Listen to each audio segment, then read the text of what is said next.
Welcome to my office. If you want to know a little bit about me, well, I'm glad you asked. Got my little script right here, my little notepad, and we're gonna do it. You're gonna learn. We're gonna learn about me. I want to learn about you too. So that'll come later. My name is Justin William Merriman. I know, sounds like such a prestigious name. Shut up. Such a prestigious, well-renowned name. I feel like I should own my own kingdom back in 1783. But I don't. I know, there's a lot of syllables. Justin William Merriman. It's like 25 syllables. Anyway, my favorite color is black. Black hat, black shirt. I just came from the gym. I got my black shorts, black leggings, and black socks too. So I know I'm a very, very unique individual. I don't like a lot of color in my life because black like my soul. My favorite muscle group to work when I go to the gymnasium, because all y'all know that, gym is life for me. Favorite muscle group to work is either back or legs, because if you have that athlete mentality, you like to kill yourself.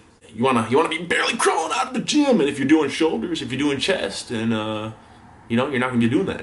Back is the largest muscle group in opposed to the legs, second from the legs. So that's why I like doing it. And you burn a lot of calories in the process too. My favorite food, tater tot casserole. Have you ever had that? You probably never even heard of such a thing. It's delicious. It's one of my friend's parents, James, his name is, long time ago when I was younger, his parents made that all the time. It was tater tots. There's like cream mushroom in there. There's cheese in there, there's corn in there, there's ground beef. It's good, it's just a concoction. It's basically a poor man's food, but I'm poor, and I was poor, so it makes sense, right? Yeah. So tater tot casserole, if you haven't had it, look it up, try it, make it, it's delicious. My favorite hobby, you can probably guess what that is. I like working out. Next question. I like working out, obviously. I like traveling, like experiencing. As a lot of you guys know, I moved to Hawaii for about a year. Might be moving back there. No, I'm just kidding. I honestly don't know where I'm supposed to be, where I'm going to be, but I like traveling, like go to beaches, beaching it up, water sports. I don't do that a lot. I don't know a lot of water sports, but I like snorkeling, hiking. Hiking's huge. Anything outdoorsy. I don't really like hunt. I don't like hunting. I don't like fishing. Just because of the patience it takes, and you can see I'm always not OCD, ADHD, ADD, a little bit to an extent. I just don't have the patience. My friends know fishing and hunting are like my number one. Like, nope, if you're doing that, I come over your house, we're gonna go do that. I found out we're gonna go do that. Bye. No, I'm just kidding. But really, yeah, it's not that fun.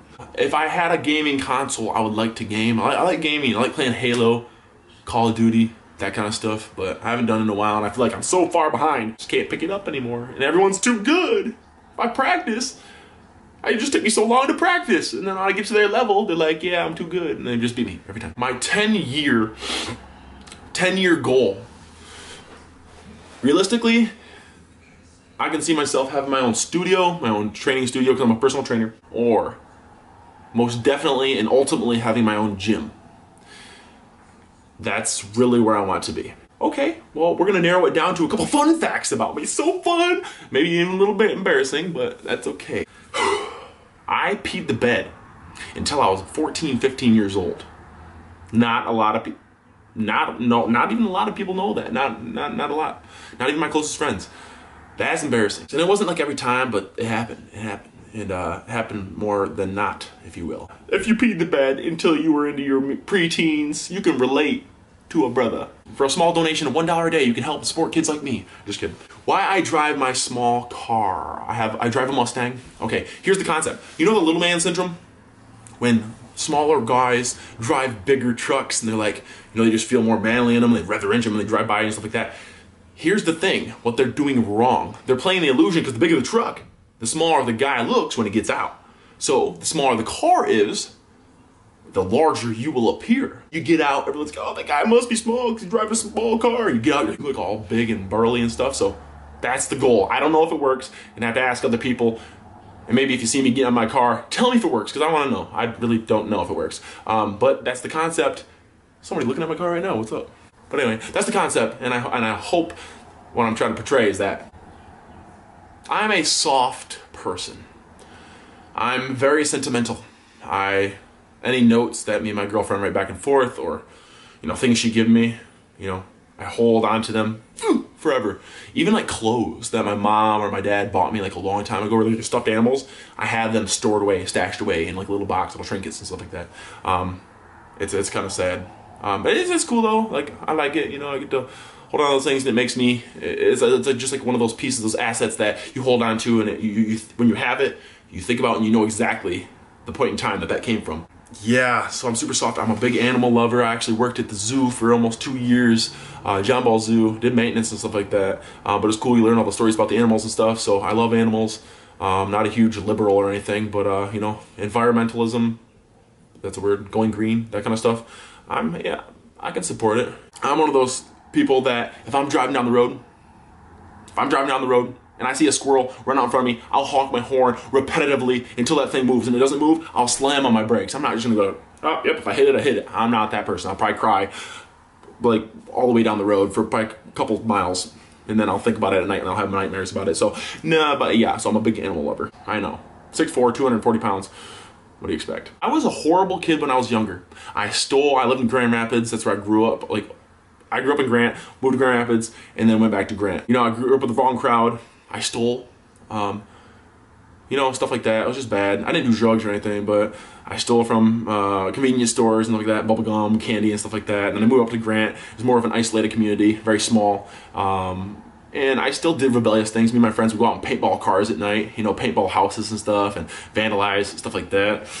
It hurts to say, but yeah, that's what I did. I was a bad kid. But I wouldn't regret, and I'm a huge advocate of this. I don't regret anything in the past. I'm not gonna say like I'm gonna go get tatted on my chest. No regrets, you know, with a A and an A. No regrets. But I don't regret anything just because it's made me and molded and shaped me into my characteristics, morals, and values into who I am today. Because, you know, we all got skeletons in the closet. We've all done bad things, but I wouldn't go back and do differently, you know? And that sounds kind of weird, different than what other people think, just because that's who I am. If I wouldn't have went through those experiences, done the things I've done, I wouldn't be who I am, you know? And that's why I don't hold grudges, or I don't judge other people for what they've done, you know? Put it in the past, unless you're still doing it. Like, I'm with you. I can connect with that. Parents are divorced. They've been divorced since I was like 2, 3, 4, 20. No, I'm just kidding. Since I was like 2 or 3, you know, and I don't ever want to put my children in that position. I'm not a divorce advocate, you know? Once you find the person that you feel like you're gonna be with for the rest of your life, stick with them. True to who they are and true to who you are, you know? Do the best you can do to correct the imbalances and stuff like that you have with them, and stuff before you get married, you know? You know, why not have a strong foundation before you build from there? Like, I don't know. So divorce is not an option in my world, divorce. But my parents have been divorced for a very long time. But, you know, happens. I like to work on myself. I said that every day, but I really like to help others. I like watching them develop and being that helping hand, that little catalyst that kind of helps them propel forward. It's just another little fun fact, you know. I'm huge on learning about you. When I learn about you and learn the things that inspire and motivate you, that inspires and motivates me to keep doing what I'm doing and keep pushing and keep pushing and keep pushing. Oh, let's talk little fun stuff here. So I got a couple scars. I got scars on my heart and everything. No, I'm just kidding. Anyway, one of my most prominent scars that people ask me about all the time. Okay, sorry. Not being all weird. Okay, I am. God damn it. I got this scar right here on my arm. I don't know if you can see it. Don't mind my fat rolls, but it's on my arm right here, okay? So what I was doing, how I got that, I went out to the dumpster. Actually, no. Sorry. I went out to my car at night. I was just looking at the dumpster, so I thought dumpster. I don't know why. See, that's what my ADD does. Went out to my car in the morning and I had a bagel. So I was eating a bagel, went out to my car, and I was getting my car, pulled it open, set my bag on my top of my car, and with my bagel, I set my bagel on top of my car. Yes, I know, 5-second rule on top of your car, whatever. And I threw my bag in, and this raccoon galloped over my car. He grabbed my bagel, he ran to the dumpster, and when he ran to the dumpster, I chased him down.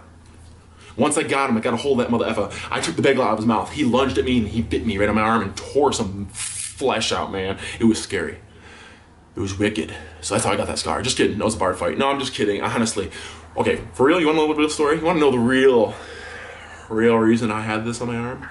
Me and a buddy, and my ex went to not vandalize, TP, somebody we knew, my high school years and my senior year, and the night before his graduation party, we TP'd his house, and you know, whatever, long story short, we came back through to see the damage we did later on, and he was standing by his car. He chased us down this dirt road. My buddy wasn't familiar with the area, ended up going to the top of the hill going 50 miles an hour, smashed him right into a tree, and that's the score I got from it. And it was from the glass, and I felt like a badass coming out of that car. It was all smoky and stuff. I felt like, you know, some Die Hard movie, like Bruce Willis coming out of there, you know, all badass.